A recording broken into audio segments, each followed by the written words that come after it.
The Arizona Coyotes beat the Anaheim Ducks 2-1, and a few people aren't too happy about that. Let's talk about it.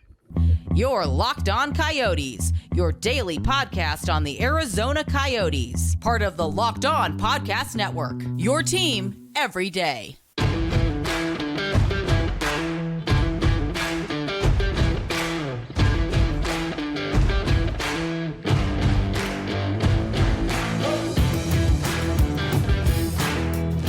Welcome to the show, everybody. This is Locked On Coyotes. Today's episode brought to you by Sleeper. Download the Sleeper app and use the promo code Locked On NHL and get up to $100 match on your first deposit. Terms and conditions apply. See Sleeper terms of use for details. Welcome to the show, everybody. I am Robyn and Matt alongside Matthew Jacobson. We want to thank everyone for making this show your first listen every day. We're free and available everywhere you get your podcast, including on YouTube, as well as on the SiriusXM radio app, and ad-free on Amazon Music. We're coming back from the weekend, Matthew, as the Arizona Coyotes take their home opener, leave it with a win, 2-1. Before I think we had with a little quick road trip over to the West Coast to Los Angeles. We'll get to that a little bit later. But hey, look, home opener, getting a win now. Making themselves look good. I don't know what you're talking about getting back from the weekend. Technically, this is my first weekend in like a month and a half. I had today off, and then tomorrow my best friend's getting married, so I don't have to work the next couple of days. Technically, I'm still doing this, so technically I'm working. Look at you. I just came back from Tucson where my best friend got married. There you go, and I get to be the best man, and I'm going to embarrass the hell out of him with the speech. Only mildly drunk, by the way. Mildly. Not good enough. Not good. Plastered. Anyway, let's talk about this Ducks game a little bit. I want to start off with this. So I see this, and it's a tell us what you really think of the Coyotes arena, Trevor. Despite the fact that Zeeks was actually one of the ones that was totally down for it when it was first announced, and this is coming in year 2. This is the second year of the mullet, and this reporter threw it in there, and his reaction, like he was caught off guard, it was pretty much like, "Oh yeah, it's cool," like. Very much like dismissing of it, because obviously year 2, why the hell are we still talking about this? Why does anyone still care? And it's one of the funniest things that people still get so mad about it. And I will never not be antagonistic about this, because seriously, you guys are so much of children that you guys got to keep stomping your widow feet because you're not getting your way. Ooh, woo, they're playing in a college arena. Like, shut up, dude. It's embarrassing. Yeah, no, you're right. Because like it's already been established that there are a good amount of players who actually enjoy playing there. Mm-hmm. Who actually not just say that, the atmosphere is pretty unique, but also the fact that the ice is the best in the league. Easily right among the top. Even one of the refs recently said it. I won't elaborate too much, but I did get a comment on that. Like, it's still being complimented even now. In year 2 as some of the best ice in the league.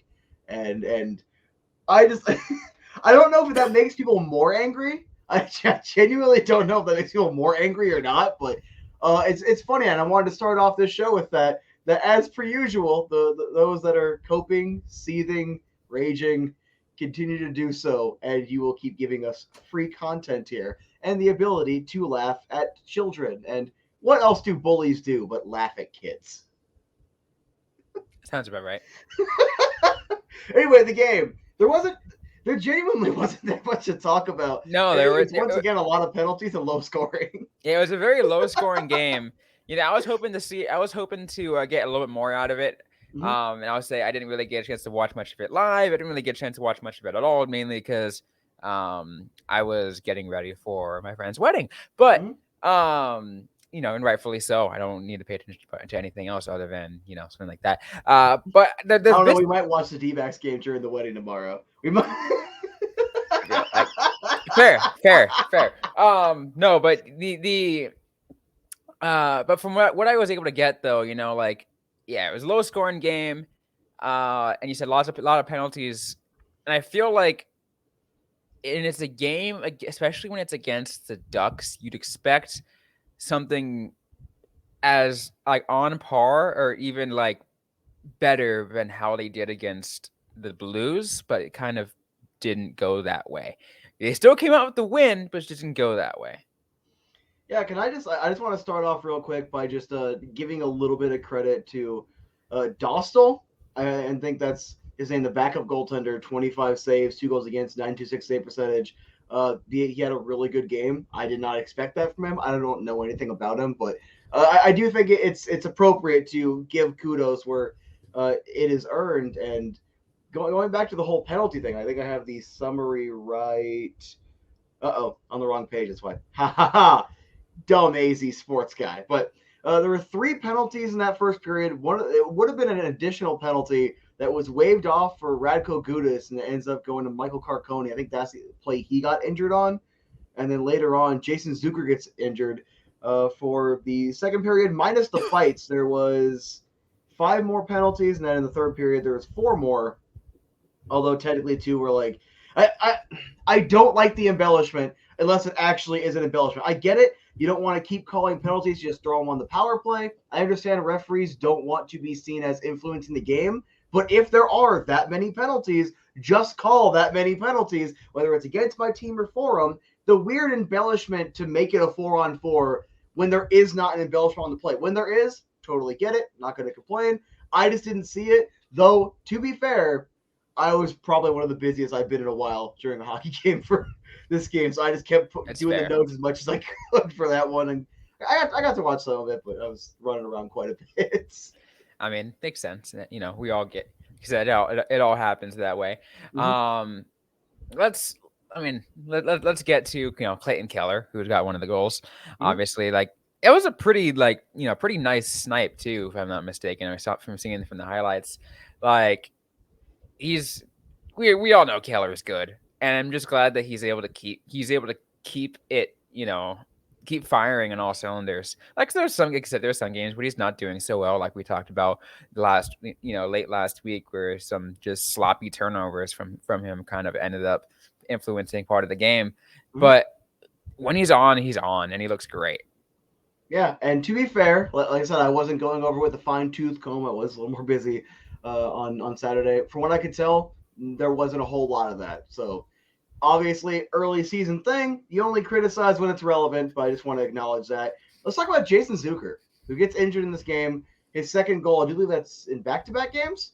He finally is on the board and does it in bunches. Power play goal from Valimaki and Michelli. Why does that sound familiar? Oh, yeah, because Valimaki and Michelli, in that order, accounted for 2 of the goals in the previous game. Those, whenever that line and pair up at the same time, mm-hmm. Chef's kiss. Yeah, and can I just once again, Juuso, I say it for Moser as well, but Juuso also kind of facilitates the puck better than I think he has any business. He's solid. He's reliable. They're getting a lot of really solid production. Michelli's starting to wake up a little bit. That Keller snipe, the assists go to Schmaltzy and Jonathan Dursey. And it's good to see Dursey consistently on the board. And, yeah, they don't capitalize on the empty net. It would have been a little cooler to have a 2-goal game. We keep getting these 1-goal games minus the Devils and I don't know, the Devils was 1-goal game. Minus the St. Louis game. We keep getting these 1-goal games. But you know what? They're winning them. They are second in the division, 4th in the conference as of the end results of yesterday. I have not double-checked, so if Robyn wants to take over, I could do a live check. I was about to check as you were talking right now. They are currently 3rd in the division. There's 6 points. And 5th in the conference. Well, tied for 4th, but 5th in the conference. Yeah. They right where I said they would be in terms of holding a playoff spot for a certain amount of time. They're doing it. They are doing it. And let's stop making I would say let's wait on a thought like that until after American Thanksgiving. No, I said a week and a half throughout the season. Doesn't matter when it happens. Getting it out of the way early. All right, I can. But then it doesn't make it satisfying when it's later on. Okay, but if they sneak into the playoffs, I can always just gaslight everyone and be like, I was right. This team is a playoff team, and they will go the distance anyway. We gotta get back to this after a word, but I've taken us off rails. Robyn, take the reins back a little bit. Yeah, no worries. We'll get to more of the topic of the Coyotes home opener right after this.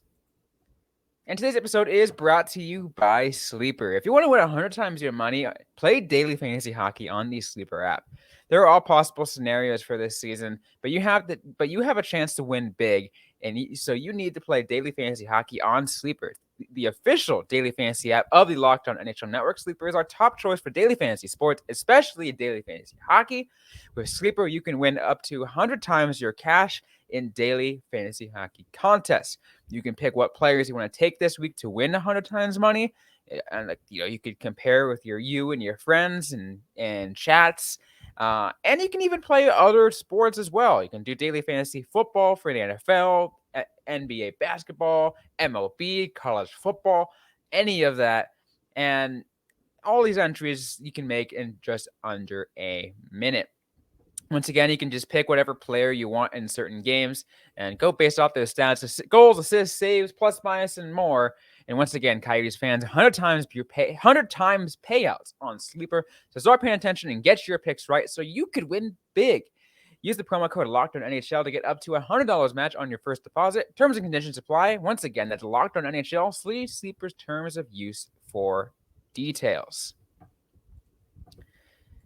All right, Matthew, really quick before we get to our first look at the Kings, one thing I do want to talk about, and it's just really, really brief moment, because I feel like there are people that were asking on social media and talking about it, and kind of asking the question a couple weeks ago, when are we going to see the first NHL player to wear Pride tape to go against the NHL ban on said tape? Travis Dermott ends up being the guy that does it. Not a whole lot. It's very subtle. If you looked at the picture, that forgot who sent it, who posted it, but just like a very small strip at the top of his stick. But he subtly did it, and it counts as the first NHL player to do it. So there was some of at least our fans out there who have said that, all right, I'm gonna go buy a Travis Dermott jersey now. Yeah, and I just want to kind of acknowledge the conversation we had before we started recording, where I kind of feel like when we heavily report on topics, it just emboldens idiots. However, I think Robyn brought up a very valid point, how this is literally the first player, to our knowledge, to be seen with it in a game after the NHL's ban on pregame, especially jerseys and especially tape, and we all know what that one was. That was very specific. But I also just want to make it clear that just because over-reporting on things is kind of weird to me, it's still, I can respect it for his decision, because even though to him it's only going to be like $5,000 if they choose to do a fine. We had the update today from Greg Wyszynski that it looks like that's not going to happen, which would be a very smart decision, NHL, to backtrack that one really stupid part that we were talking about a week and a half ago, because it's dumb. Let players do what they want with their stick tape. Seriously. But the fact that he had the motivation to do so, despite the fact that he could still lose some money there, I respect it, because if that's how he wants to express himself, it's not vulgar, it's not obscene, and also a little bit of a middle finger to authority, I can get down with just a little bit. So I do respect it. I think the unique thing for me is the fact that it wasn't even Pride Night. Pride Night for the Coyotes is this weekend. So it's just like, you know what? He's just like, hey, it doesn't have to be a night like that. It's like, I still want to show everyone that I'm a supporter, and I respect the hell out of it. And I respect the hell out of Travis Dermott for making that decision. And also, it kind of validates what Javier Gutierrez said on a recent interview, where he's like, we want not just to be one night. We want to show support throughout in different events, off-ice stuff. But even there, like, hey, if the players want to on a non-Pride night, why not? Let them. And it shows actual validity to the claim of they do care about it, and it's not just lip service. So also want to show a little bit of respect for that, because if that's how you want to express yourself, and you want to express that you value this or that portion of your community, I can respect that. That is something that I can straight up respect, that you're actually following through, and it's not just on one night where we all get to save face and whatever else. So it is something to praise this organization for right now. Really quick thing I want to add before we move on, and just to add to the relevance of this all, and how important it is to the actual community. I was actually at a tent at Phoenix Pride. If those who live in Arizona know that Phoenix Pride was this weekend, and it was a tent for Arizona Coyotes hockey development, and I was with them because Pride hockey, and that one of the things that was mentioned is like, hey, if you heard about this, the band that went on, Travis Dermott was the first NHL player, and he plays for the Coyotes. And he's an ally of you all. So that kind of like, and everyone loved that. People love to hear that, and it's like, and made them feel seen. So if you don't understand why people do it, that is why people do it, because they felt seen. But just thought I had to put that in there. Yeah, that's nice. That's a good story. We need more good stories like that, and more stuff that actually brings the community together. So yeah, I might not fully understand it, but guess what? I don't need to. As long as people are doing good and things are positive, who cares? Legitimately, who cares? Yeah, absolutely. But you know what? That's it for I guess a quick second segment to talk about. Like I said, I had to put that out there. We are going to get a first look at the LA Kings as they are set to play against them tomorrow. When everyone's listening to this, we'll have the full preview coming in tomorrow with our picks of the game, keys of the game, everything like that. But we're just going to get a quick first look coming up right after this. Let's talk about eBay Motors. Passion, drive, and patience. What brings home the winning trophy is also what keeps your ride or die alive. eBay Motors has everything you need to maintain your vehicle and level it up to peak performance. From superchargers, roof racks, exhaust kits, LED headlights, and more, whether you're into speed, power, or style, eBay Motors has got you covered. With over 122 million parts, your number one ride or die, you'll always find exactly what you're looking for. And with eBay Guaranteed Fit, your part is guaranteed to fit your ride every time or your money back. Sorry. Because with eBay Motors, you're burning rubber, not cash. With all the parts you need at the prices you want, it's easy to turn your car to the MVP and bring home that win. Keep your ride or die alive at ebaymotors.com. Eligible items only. Exclusions apply. eBay Guarantee Fit available only to U.S. customers. Let's finish things off on this episode of Locked On Coyotes as we get to our first look at the LA Kings for the regular season, I guess I should say, because we got a chance to talk. They played against each other in a little mini series in Australia for the preseason, but that was the preseason. You mean the Logan Cooley game? The Logan Cooley game. Oh, you know what that means, Matthew? Oh, wait for it. Wait. It's locked on. It's locked on Cooley. Locked on Cooley. Yeah, we got it. Locked on Cooley. You can't really see it anymore. I've changed the setup a little bit, but yeah, locked on Cooley. I love it. Is it time for his first NHL goal? Was he waiting for this so we can have some synergy with? Is that why we've been looking dumb predicting his NHL goal every single game, and I'm going to continue to do it until I'm finally right? Because as long as you're right once, it doesn't matter about the 89 times you were wrong. Is that what we're doing here, Robyn? I think so. That's 100% it. That's 100% it. Anyway, do you want me to give those little boring intro numbers, or do you want to keep it a little more casual for the first look? I guess we can just keep it a little casual because I think it's based off what we know and how this team is. The Kings we know are like, I guess, close to like the better half of the Pacific Division. Because they actually built out of a rebuild fairly recently. I mean, they're still technically like in their emerging period from the rebuild, but they've been looking pretty good for the most part. It's just whenever the Coyotes and the Kings are against each other, it's always a fun game. Yeah, it's always a fun game to watch a team that I absolutely despise get points against my team. I've still not forgot 2012. I am still bitter. I will never get over it. And I hate that they still wear those ugly, disgusting uniforms that replaced the really cool purple ones. But anyway, sorry, I had to get a little more off my chest than I thought I needed to. But the Kings and the Coyotes don't like each other. But it's not to the degree that the Kings and Ducks don't like each other. And I stand by this. I don't fully understand why. There seems to be the correlation for that one event and Gila, that one game where there was a bunch of fights and pushing and shoving. I think it was in the first year of this current rebuild. Right. I could be 1 year off on that, but I remember it kind of feels like it coincides with that.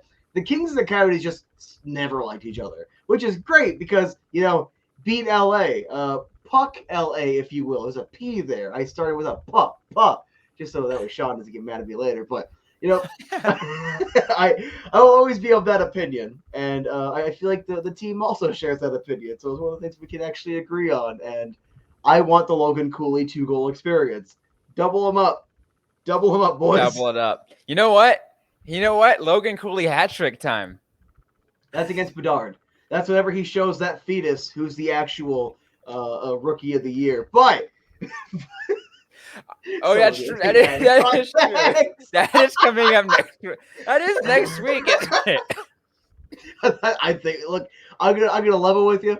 Days don't mean anything to me anymore. I barely look at the schedule. It's like, all right, what days am I in at work? What days am I in at work here? Locked on. I mean, for me, all I know is we do Locked On shows Monday through Friday.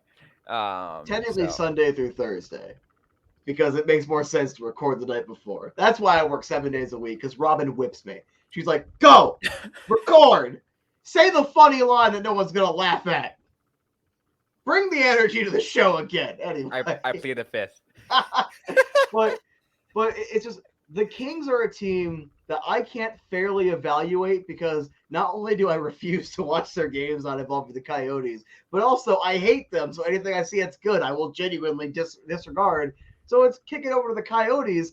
They had one game where they scored a big amount of goals. All right, yes, technically they've scored 3 goals or more in 2 games. However, that game, Detroit or New Jersey Devils.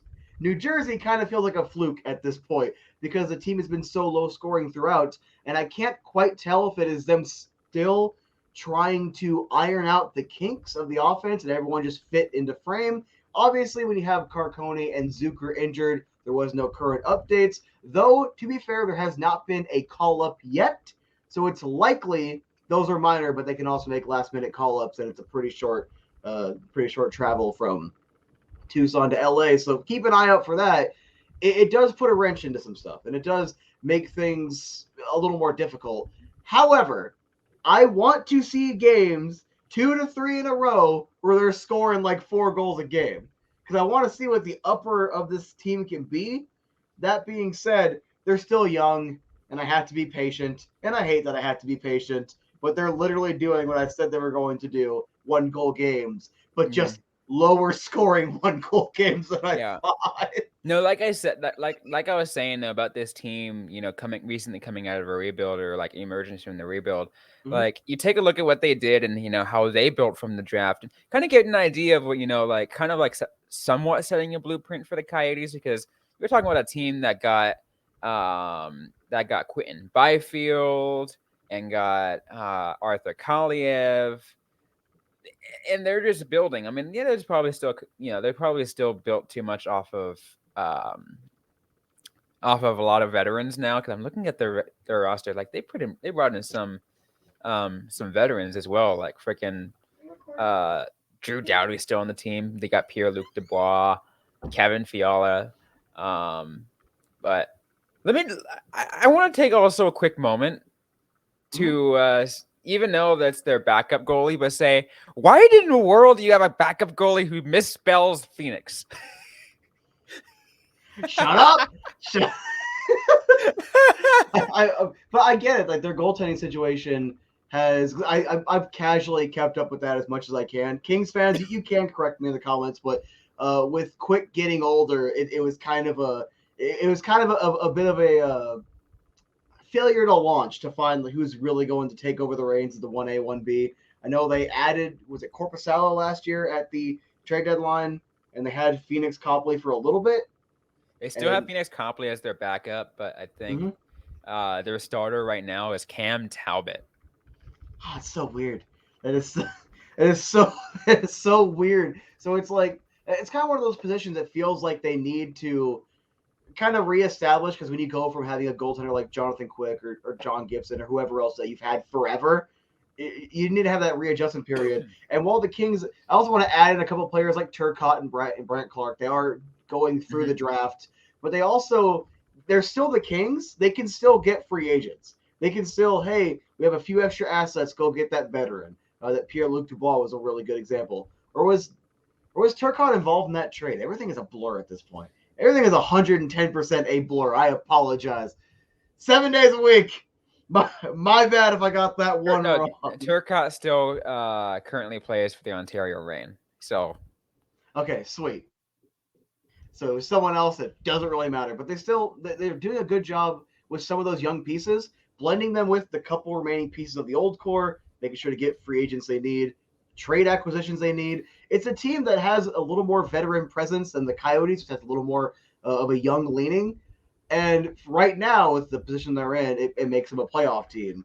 I still think the Coyotes will be better when they're fully developed, but I have to give some credit with the very limited amount of paying attention I've done for the Kings, because I do believe in fairness before I totally rip them to shreds tomorrow on the pregame, because I like chaos. Oh yeah, no, the full preview is going to be a fun one.